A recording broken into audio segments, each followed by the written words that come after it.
గతంలో అంటే ఇంతకుముందు ఆల్రెడీ కట్టినటువంటి ఇల్లులు ఏవైనా ఉన్నా వాటిల్ని ఎటువంటి పరిస్థితుల్లో హైడ్రా టచ్ చేయదు. కానీ ఇక మీద అంటే హైడ్రా ఫామ్ అయింది జూలైలో.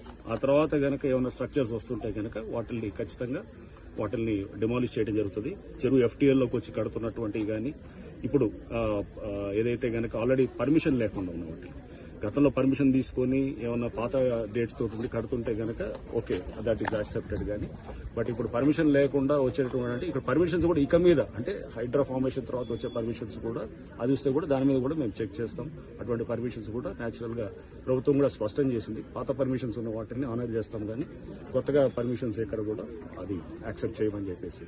సో ప్రభుత్వ పాలసీకి అనుగుణంగా ఈ చెరువులను కాపాడే దీంట్లో మేము డెఫినెట్ గా ఎఫ్టీఎల్ అట్లానే ఎంక్రోచ్మెంట్స్ కాపాడే దిశగా హైడ్రా పనిచేస్తుంది. అండ్ దీంట్లో ముఖ్యంగా ఈ ఎవరైతే పేదవాళ్ళు ఉన్నారో లేకపోతే చిన్నవాళ్ళందరూ కూడా ఆక్యుపై చేస్తున్నారో వాళ్ళని ఎటువంటి పరిస్థితుల్లో డిస్టర్బ్ చేయడం కూడా వాళ్ళకి చెప్పడం జరిగింది. సో దీంట్లో ఎవడన్నా వచ్చి రేపు తప్పుడు ప్రచారం చేసి మీ ఇల్లులంతా కూడా కూలుస్తారంటే దయచేసి నమ్మొద్దని కూడా నేను చెప్తున్నాను. ఆల్రెడీ మీరు ఎప్పుడో కట్టుకునే ఇల్లులు అవి అనాథరైజ్ అయినా ఆథరైజ్ అయినా పర్మిషన్ ఉన్నా పర్మిషన్ లేకున్నా కానీ వాటిని కూలగొట్టదు.